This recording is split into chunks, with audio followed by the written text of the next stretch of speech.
मेरे गुरु शिव को मेरा प्रणाम। इस कालखंड के प्रथम शिव शिष्य साहब श्री हरिहरानंद, इस कालखंड की प्रथम शिव शिष्य दीदी नीलम आनंद, यहाँ उपस्थित तमाम गुरु भाई के चरणों में प्रणाम करता हूँ। मेरे प्रणाम को अपने अपने चरणों में स्वीकार कर लीजिए। धन्य वो महामानव जिनको हम आप साहब श्री हरिहरानंद कहते हैं। ये धरती के लोगों को सौभाग्य दिया, महादेव को अपना गुरु बनाने का सौभाग्य हम मानव जीवन लेके इस धरती पे आए हैं। हमको आपको मालूम है, हम अपनी घरों में ये चर्चा करते हैं कि 84 लाख योनियों में भटकने के बाद ये मानव जीवन मिलता। 84 लाख योनियों में भटकने के बाद मानव जीवन मिलता। कभी सोचा मानव जीवन मिलता किस लिए? मानव जीवन मिलता है परमात्मा को प्राप्त करने के लिए। हम आप मानव जीवन लेके आए हैं और कहता है देवताओं के बाद मानव को ही माना गया है और मिलता किस लिए है? परमात्मा को प्राप्त करने के लिए। भले हम ये माया का पाउडर लगा करके मेरा बेटा, मेरा घर, मेरा रुपया, मेरा पैसा हम भूल जाते हैं कि मेरी जो यात्रा है ये कुछ दिन की यात्रा है। मैं कुछ दिन जीवन लेके इस धरती पे आया हूँ और कुछ दिन बाद मुझे यहाँ से वापस जाना है। वापस जाना कहाँ है? परमात्मा के पास जाना है। जो हमारे आपके अंदर आत्मा है, इस आत्मा को परमात्मा के पास जाना है और गुरु उसी के उपाय होते हैं। ये आत्मा का उस परमात्मा से मिलन हो जाए, ये रास्ता कौन बतलाता है? गुरु बतलाते हैं। हमको आपको और गुरु कैसा चाहिए? जो हमको आपको परमात्मा से मिलन करवा दे, परमात्मा का पता बता दे। और आज की तारीख में ऐसे गुरुओं की हमको आपको पता मालूम है कैसे गुरु कहाँ ढूंढेंगे। साहब ने कहा रे जो स्वयं परमात्मा है और वही जगत गुरु भी है, तो तुम्ही से तुम्हारा पता पूछ लेंगे। मतलब गुरु शिव से परमात्मा शिव का पता पूछ लेने का विधा दे दिया उन्होंने। विधा क्या दिया? 3 सूत्र। ना कुछ छोड़ने की जरूरत है और ना कुछ पकड़ने की जरूरत है। 3 विधा को ईमानदारी से करने की जरूरत है। पहले सूत्र में साहब ने कहा कि दया मांगो। अरे मांगना ही है, हम आप चूंकि मांगने की आदत हमारी आपकी है। कभी बेटा के लिए मांगो, कभी अपने लिए मांगो, कभी पति के लिए मांगो, तो कभी घर के लिए, कभी पत्नी के लिए। हमारी आपकी आदत है मांगने का। तो मांगना है तो उस परमात्मा से ही क्यों ना मांगो, और मांगना है तो दया मांगो कि हे शिव आप मेरे गुरु हैं, मैं आपका शिष्य हूँ, मुझ शिष्य पर दया कर दीजिए। दया इसलिए कर दीजिए हे सरकार, इतनी दया कीजिए कि मैं ये जो मानव जीवन लेके आया हूँ इसको सही से जी लूं और जहाँ मुझे वापस जाना है उसका रास्ता भी मुझे एहसास हो जाए। दूसरे में कहा कि दूसरे के दिलों में महादेव को धड़काओ।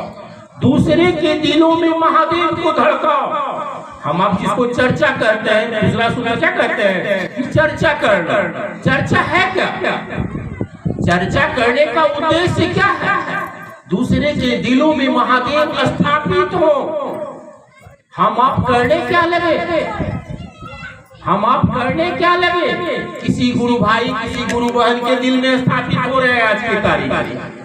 मेरी बातों को बुरा मत मानिएगा, स्थिति मेरी यही है कि गुरु भाई गुरु बहन को स्थापित करने चले। साहब ने स्थापित महादेव को करने के लिए बोला और मैं स्वयं स्थापित होने चल दिया। क्या होगा अगर आप मुझे अपने दिल में स्थापित कर लो? क्या मिलेगा आपको? अरे पहले से ये जगत हमारे अंदर स्थापित है। पहले से तो हमारे दिल में जगत है ना भाई, मेरा बेटा, मेरा पति, मेरा घर, मेरा रुपया, मेरा खेत, मेरा जमीन, इतना सब कुछ तो पहले से मेरे अंदर है। अब गुरु भाई बहन को भी स्थापित करने चले, क्या हासिल करेंगे हम? साहब ने कहा कि चर्चा करने का उद्देश्य, एकमात्र उद्देश्य लोगों के दिलों में महादेव धड़के, लोग महादेव की दिशा में चले, महादेव के राजमार्ग पे चले। महादेव का राजमार्ग क्या है? शिव की शिष्यता। अगर निस्वार्थ भाव से मैं किसी को महादेव की दिशा में ले जा रहा हूँ तो मैं स्वयं भी जा रहा हूँ और दूसरा भी जा रहा है, बशर्ते निस्वार्थ भाव। स्वार्थ जनित जो हमारा आपका अगर होगा तो वो पगडंडी का रास्ता होगा। आओ चले शिव की ओर में साहब ने लिखा है, अगर आओ चले शिव की ओर आप लोग खरीदे होंगे तो पढ़िएगा किसने उन्होंने लिखा है कि स्वार्थ जनित पगडंडी, मतलब स्वार्थ अगर मेरा है उसमें शिव चर्चा में तो वो पगडंडी का रास्ता है जो राजमार्ग से हमको आपको दूर ले जाता है। अगर हमको क्या लिखा किताब का नाम है, आओ चले शिव की ओर। अगर वास्तव में हमको आपको शिव की ओर चलना है तो स्वार्थ जनित पगडंडियों को छोड़ना होगा। और लोग लग गए हैं स्वार्थ जनित पगडंडियों पे। कुछ रुपया के चलते गुरु भाई को ठग रहे हैं, कुछ बहन को ठग रहे हैं, इसीलिए हमारी दिनचर्या लग रही है। तो इससे हमारा आपका काम चलेगा क्या? शिव की शिष्यता और चले शिव की ओर का मतलब है कि हम आप शिव की शिष्यता धारित किए हैं। और शिव की शिष्यता का मतलब है जो साहब हरिंद्र ने कहा है उसको ईमानदारी पूर्वक सह अक्षर करना। अरे इस मंच से हम किसकी बात कर रहे हैं? हमारी गुरुमान की आदत है फलना भैया ऐसे बोला कि फलनी दीदी ऐसे बोला। यहाँ कोई फलनी दीदी का बात है, फलना भैया का बात है। यहाँ तो एक ही व्यक्ति का बात है और उनका नाम है साहब श्री हरिलाल। और वो भी कहते हैं मुझे स्थापित मत करो, मेरे गुरु महादेव को स्थापित करो। साहब की चर्चा अगर आप सुनते हो तो उन्होंने कहा कि मेरे गुरु महादेव को स्थापित करो। और किस रूप में करो? गुरु के रूप में करो। परमात्मा के रूप में तो वो घर का बाबा बन के बैठा हुआ है। करना है गुरु के रूप में कि लोगों के दिलों में महादेव गुरु के रूप में स्थापित हो। किस लिए? ज्ञान के लिए। बेटा के लिए तो वो बाबा के रूप में है ये।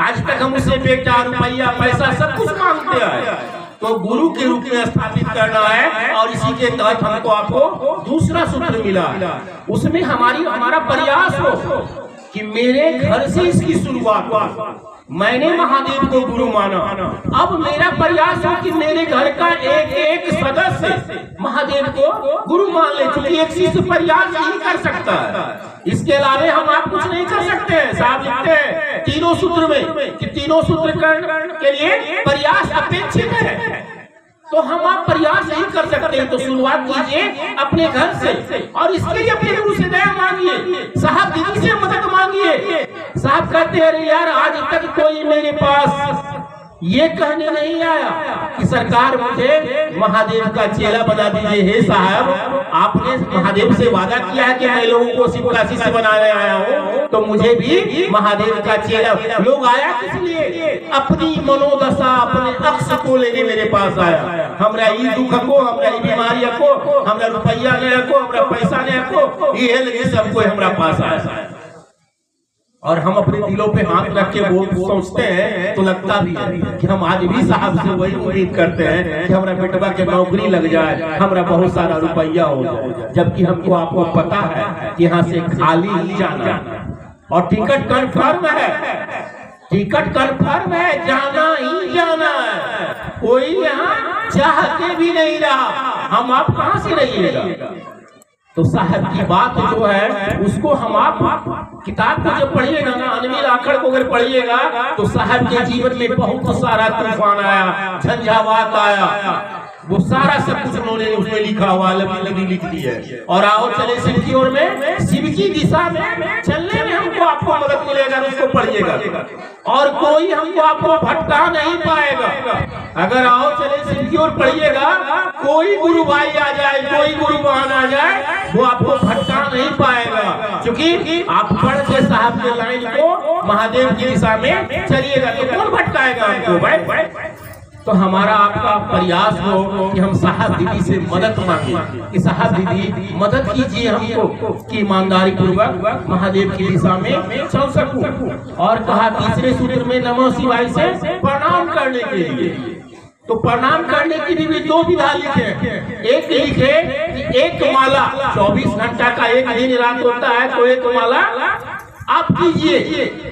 वो किस लिए एक माला जो करने की विधा है, वो किस लिए? हमारे आपके स्वयं के स्वकर्म फल हमको आपको महादेव की दिशा में चलने में रोकता है। अरे हम आप कर्म फल लेके आए ना, उसी के तहत हमको सुख होता है, उसी के तहत दुख होता है। हम आपको भले देते हैं कि फलाना दुख दल के फलाना सुख दल के, यहाँ किसी को कोई सुख दुख नहीं देता। वाल्मीकि रामायण में लिखा हुआ है, साहब ने उसकी व्याख्या किया, और चले सिर्फ सुखस्य दुखस्य कोई भी नहीं दाता, मतलब सुख और दुख कोई दूसरा देने वाला नहीं है। और मैं करता हूँ ये भी मिथ्याभिमान नहीं, ये भी झूठा है। मैं भी कुछ नहीं करता, करने वाला देखे वो है, मूल करता तो वही है जो हमारा आपका गुरु है। साहब ने लिखा है, पढ़िएगा तो आपको समझ में आएगा। तो यहाँ कोई दूसरा सुख दुख नहीं देता, हमारे आपके स्वयं के स्व कर्म फल हमको आपको सुख और दुख देते हैं। तो उसी के साथ साहब ने कहा कि एक माला 24 घंटा में नमः शिवाय करने से हमारे जीवन के जो स्वयं के कर्म फल हैं वो दग्ध होते हैं, तो हमको आपको महादेव की दिशा में चलने में आसानी होती है। और दूसरा का अजपा जप की स्थिति, मतलब सांसों की माला, कि अगर नमः आया है तो सांस मेरा ऊपर जाए तो नमः मनन करे, और सांस बाहर निकले तो शिवाय का मनन करे, ये भी प्रयास करना है। और उसने भी कहा है कि उसकी गति सामान्य हो, ये नहीं कि ज्यादा तेज सांस लेने लगे या स्लो धीरे लेने लगे। बोले जो मेरी स्थिति है सांस उसी पे मनन करना है। और वह किस लिए? ईश्वर प्राप्ति का साधन है। हमको आपको कहा जाना है, कहते हैं ना कि मार्ग शिष्यता का मंजिल भगवान शिव स्वयं, हमको आपको जाना शिव के पास है, आओ चले शिव की हो। तो उस ईश्वर को प्राप्ति के लिए साहब ने कहा कि नमः शिवाय का मनन सांसों पे किया जाए। और अगर नमः ऊपर गया है और सांस बाहर आई है तो मेरा मन कहे कि मैं अपने गुरु को प्रणाम कर रहा हूँ। प्रणाम कौन करेगा? मन करेगा ना, चेला कौन बनेगा? मन बनेगा। और हम आपसे विनती करते हैं कि इसकी शुरुआत अपने घर से कीजिए। घर वाला हो गया तो अपना गोतिया भाई से कहिए, अपना बेटा को ब्याहते हैं तो गोतिया भाई को न्योता देते हैं ना, तो गोतिया भाई को भी कहेंगे ना कि भाई महादेव मेरे गुरु हैं, आपके भी हो सकते हैं। गोतिया भाई मान लिए तो गांव के लोगों को कहेंगे, गांव का लोग मान लिए तो पंचायत के लोगों को कहेंगे। और इसको कभी दिमाग में मत रखिए कोई कुछ बोल देगा, बोलता है हमको आपको क्या बोलेगा। अरे शुरुआत में परिकल्पना कीजिए कि जिस समय साहब चले होंगे उनको कितनी ठोकरें लगी होगी। हम तो आज खेता जोता है, इसको जोत रहे हैं। जिस समय ये भूमि बंजर थी, साहब लिखते हैं कि अरे यार मैंने सोचा खेती करने के लिए, मालूम हुआ साला खेती करने के लिए जमीन ही नहीं है, समूचा मरुस्थल। और हमको आपको तो वो निकाल तोड़ के दिए हैं, सिर्फ बस चलने की जरूरत है। आप अपने कदम तो बढ़ाइए, साहब हमारे आपके लिए खड़े हैं। आप प्रयास कीजिए, साप्ताहिक चर्चा मजबूत हो, मासिक चर्चा मजबूत हो, एक दिवसीय चर्चा 5 गांव 8 गांव पे रख के अपने गुरु की बात करें, लोगों को शिव की दिशा में लेके चले। और जब लोगों को लेके चलेंगे तो हम आप भी शिव की तरफ चलेंगे। और इसके लिए साहब दीदी से मदद जरूर मांगिए। साहब दीदी हमारे आपके लिए खड़े हैं, हम आप मदद नहीं मांगते, मदद मांगते किस लिए है? जब मेरे जीवन में दुख आता है तब कहते हैं साहब मदद कर दीजिए, साहब मदद कर दीजिए। महादेव की दिशा में चलने के लिए मदद तो मांगिए। साहब हमारे आपके लिए पल के बिछाए बैठे हैं, काश ये मन उस साहब दीदी को खोजे कि हे साहब दीदी महादेव का चेला बना दीजिए, हे साहब दीदी मेरे दिलों में महादेव को धड़का दीजिए, मेरे जीवन की सबसे बड़ी दौलत मेरे महादेव को बना दीजिए। मैं अपना बेटा को अपना बना रखा हूँ, अपने घर को अपना बना रखा हूँ, इस दिल में एक खाना और बन जाए, उस खाने में मेरा महादेव बस जाए, उस खाने में मेरा महादेव बस जाए।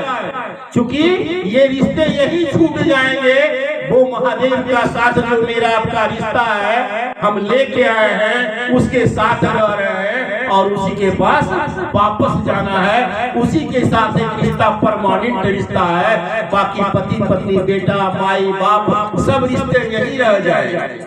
तो वो सिर्फ हमारे दिलों में धड़के, एक खाना उसके लिए मेरे दिल में हो जाए। इन्हीं आप लोगों के साथ अपनी वाणी को विराम देता हूँ। फिर से गुरु सहित, साहब जी सहित आप सभी के चरणों में प्रणाम करता हूँ। मेरे प्रणाम को अपने अपने चरणों में स्वीकार।